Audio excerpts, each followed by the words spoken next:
Thank you, Mr. Chairman. Good morning, ladies and gentlemen. Thank you to the organizers for this opportunity to share experience from Liverpool School of Tropical Medicine implementing evidence-based interventions in Kenya for some time. First of all, I just want to clear the air. I'm from Liverpool School of Tropical Medicine, not the London School. There's a great bit of rivalry between both institutions, so we take any misconceptions quite seriously. So I forgive Mr. Chairman, he's been quite good today.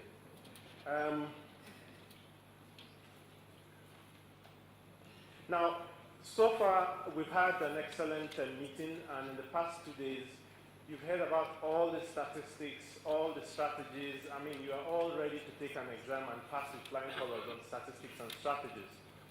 But what I'm going to be talking to you about today is just looking at, a very small intervention which covers some of the key areas already discussed and some of the frameworks that have been mentioned this morning by Dr. Amot and the other speaker.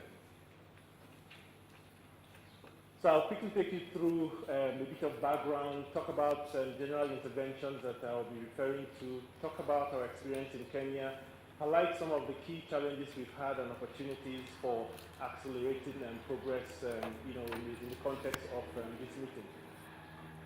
I mean, you all know this already. I'm not going to go through it once again, but what is important here is to say that the coverage of emergency obstetric care still remains quite poor in Kenya. This is based on, key reports that have come out quite recently, especially the capture study of 2010. Now, when we look at that study, they did something very interesting. They tried to assess the knowledge and skills of people who provide emergency obstetric care. And they asked 6 or 7 key questions around prevention and management of postpartum hemorrhage and obstetric hemorrhage to maternity care providers. Less than 10% of the healthcare providers got the answers correct. Now, that is quite a sad state of affairs. And it tells us there's something wrong with probably pre-service training, in-service training, and a lot of the structures which support the quality of care, the training of healthcare workers. Now, when they looked at the proportion of healthcare workers who have received any form of in-service training in the preceding 1 year before this survey, up to 50% of them have received some training in HIV/AIDS related field. But when you look at emergency obstetric care, less than 20% have received any form of training. So against this backdrop, I quickly remind you of, I use this diagram to just bring together a lot of the factors that contribute to maternal morbidity and mortality, which we have been talking about. Now, one thing we will all go away with from this meeting is that the determinants of maternal health and morbidity are quite complex. They are complex factors working at different levels. They interact to result in delays either to seek care, as we've seen from some of the reports and research presented so far. There are sociocultural issues, we talked about them yesterday, and there are also interventions at various levels. So we've talked about interventions to increase demand for services, access to services, and the complexities thereof. We talked about also access to healthcare facilities. In terms of access, we're talking about geographic access, we're talking about referral networks, we're talking about prompt transportation.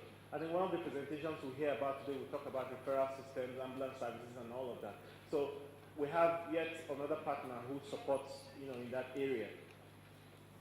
Now, in terms of quality of care is multidimensional, and now we're talking about what happens when actually the woman gets to the healthcare facility. Is she going to be able to encounter a healthcare provider that is knowledgeable and skilled and able to provide, to first of all recognize that she has a problem and deal with it in a prompt manner based on evidence, and do that with confidence. Now, that is a little niche where the Liverpool School of Tropical Medicine has developed several interventions and what we've implemented so far. So a quick rundown of the several interventions which we have in place. So there's capacity building in emergency obstetric care, broad quality improvement and package with the cornerstone around learning from severe maternal morbidities, maternal deaths. What can we learn that will be specific to this context? what can we learn to prevent the next step in this particular context? So, you know, I mean, we can use all the big terms recently introduced, maternal and perinatal death surveillance and response and all of that, but basically it's audit and feedback mechanisms. Monitoring and evaluation is very important. We need to be able to monitor our interventions to know that we're meeting our program objectives, we're meeting our outputs, and in the long run, our outcomes. Operational research is key. If you're going to be able to have context-specific interventions that will strengthen the healthcare intervention, I think we have to go for operational research. This is probably the way to go, especially in healthcare currently. So these are the kind of things that we're able to do. I'll talk about each one of them in a bit of details. So we have a competency-based, multidisciplinary, hands-on training package in emergency obstetric care covering the major direct causes of maternal deaths, using mainly humanistic models with the objective of improving the skills, knowledge, and confidence of healthcare workers, you know, as they go on to provide them good quality care. In order to facilitate change in behavior at the facilities, we will select a group of supportive supervisors, master trainers, and train them to provide support to their colleagues as they change behavior in the healthcare facilities. Also, we train people up who should be able to lead such courses in the future. Now, we don't just leave these master trainers on their own, but we also provide full sets of hands-on training equipment, which are placed strategically, you know, within the healthcare system, which they can have access to conduct retraining or further training of other healthcare workers who do not benefit from the primary training. You will all agree with me. I mean, when you look at emergency obstetric care, you know, there are key signal functions that we cannot provide if you don't have equipment. If you don't have the right equipment, you cannot do a manual vacuum aspiration and, you know, things like that. So it's quite important that when you train people, that you have the equipment to practice. So we try to fill some of the gaps that are there, you know, in terms of equipment. So things that maybe the county governments or the Ministry of Health are unable to provide, small kits that can be provided to facilitate the provision of emergency obstetric care. You all know that most of the data that comes from the HMIS is from facility-based data. And I'm not referring to Kenya now, the example I want to give, but I've been to settings in Africa, similar settings in Africa, where you go to the Ministry of Health, you have detailed records, you know, aggregated data from various healthcare facilities within the region, within the whole country, all complete and it looks perfect. When you go to the healthcare facility and you look at the primary source of the data, the registers, they're either 50% blank or they are completely illegible. You know, so you start wondering where some of this data comes from. But you know, what we have noticed is that to be able to monitor your programs properly, you need good quality data, and you need probably to build the capacity to produce good quality data, and we have an intervention for that. So that's all about the Center for Maternal Health, Liverpool School of Tropical Medicine. I'll quickly run you through some of the programs we have run in Kenya so far in the past and up to date. So two key interventions which we have run. One is the Essential Health Services program. The other one is the Making It Happen program. The Essential Health Services program ran for about 3 years from 2007, mainly DFID-funded health system strengthening with various components.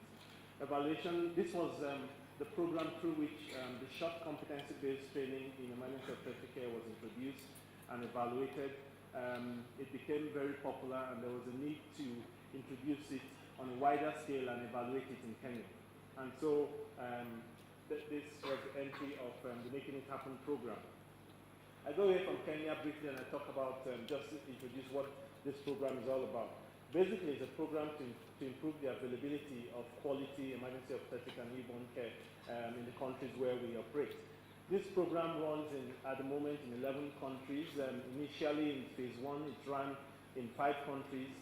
So these are the countries you see in the red, 3 in Africa and 2 in Asia, and this has been increased to 11 countries in blue in the current phase. It is run in partnership with various organizations, research organizations, Ministry of Health, and also with funding received mainly from DFID, but counterpart funding from UNICEF, Johnson & Johnson in some of the countries. The program has a detailed log frame for monitoring and evaluation and accountability purposes. Phase 1 in Kenya, we just worked at provincial level. So we worked at the level 5 hospitals, and we had these various components. Now, this is the quite important bit. So the lessons from phase 1. Now, we need critical numbers to make any impact on maternal health. Now, if you're going to do any capacity building training, you need to target the right people. There's this saying that a midwife is always a midwife, but what I say is that if you train a midwife, send her to mental health for just 3 years, bring her back to take a normal delivery, she's going to make mistakes, let alone handle the complications. So if you want to train people in emergency obstetric care, you better identify those providing maternity services and train them.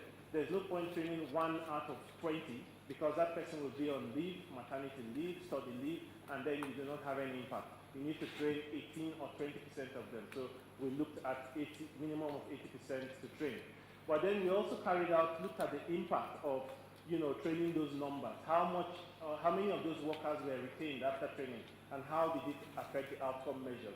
Our conclusion was that in the 1 out of 10 study sites where we had over 70% of healthcare workers redeployed within 3 months of the training, the outcome measures did not improve at all compared to the 9. Local supervision is critical if you have to change behavior after training. You need to provide equipment in sync with training. There's no point in equipment arriving 1 month after training, you're going to have no impact. Pre-service training is required because we think there's a big problem with pre-service training.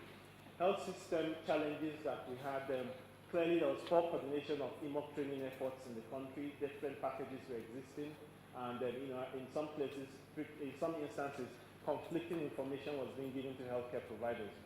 We still observe poor quality of healthcare records and a very weak maternal death review system. This is needed to complement this type of training. So in 2012, working with several partners, UNICEF, several partners, we're able to work with the Ministry of Health to have a harmonized curriculum for emergency obstetric care.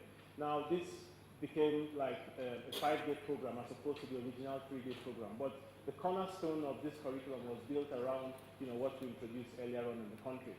We work closely with the Ministry of Health to develop standards to ensure uniform quality across all partners when you carry out such training. And at the moment, still working with the Ministry of Health to develop a mentorship package, which is basically we're able to provide high quality supervision at healthcare facility level. Quickly going through to the next phase. So the next phase concentrated just in 3 for the former provinces, Nyanza, Central, Province and Western, covering 15 counties, mainly healthcare facilities from level 3 to 5. Key challenges that, sorry I have to run through, I've been told 3 minutes ago. Yeah, so it's not 2 minutes. So 2 minutes extra is very kind. So poor coordination of partners, still a persistent program, low quality of training is observed, and there's lack of investment in equipment required for training. So what we did after we identified some of these problems is just to help the Ministry of Health to map out who is doing what where. And we found about 11 different organizations running EMOC trainings. In some places, the same 2 different partners running the same training, just duplicating efforts. And wasting resources. So you can see the distribution and, very poor, coverage in some counties compared to others. So we helped the Ministry of Health to develop a database of EMOC training partners, which is updated periodically and shared with all partners. Also, we've developed a database of master trainers and a database of where all the training equipment we brought into the country is located. Most of them are located in strategic places like big referral hospitals or KMTCs. And we hope that, in the current phase of this program, we're going to be able to have 1 training set of equipment in every county. Now, the current expansion, you heard from the British High Commissioner yesterday about the latest injection of several millions of dollars into maternal health in Kenya. And this is going to be rolled out through work by UNICEF and LSTM in various parts of the country. I'll just quickly run you through specifically what LSCM will be doing. We'll support the rollout of the training in all counties, working with other partners to provide support and quality assurance. We're going to support MPDSR, national coordination and all of that. I can take questions to expand on that. This program will be coordinated closely with the counties. So the counties will play a key role in the implementation of this program. Some of the challenges we've noticed so far, these are persistent issues, poor selection of trainees, poor staff retention after training. So there are policies of you must rotate staff every year, but this probably does not work with maternal health. Lack of equipment post-training is still a problem, and with security concerns, and we're having to spend so much, running training. So in summary, 0 minutes. Yeah, 0 minutes. So in summary, second to last slide. So in summary, improving maternal health needs a multi-dimensional approach. Quality of care is determines the third level of delay. Knowledge and skills of skilled birth attendants in emergency obstetric care is quite poor. Both pre-service and in-service interventions are required. Structures for sustained in-service training, needs to be set up at country levels. You can have a quick read of this. I don't have too much time left. And I think there are things that can be done at national level for sustainability. There are things that need to be done at county level for sustainability. And thank you for listening. I'm happy to take questions. Thank you, Charles, for that presentation. Okay, thank you. So we'll go quickly to the next two presenters, and I'll request them in the interest of time to avoid most of the background and just go to the key messages that they would like to share with us.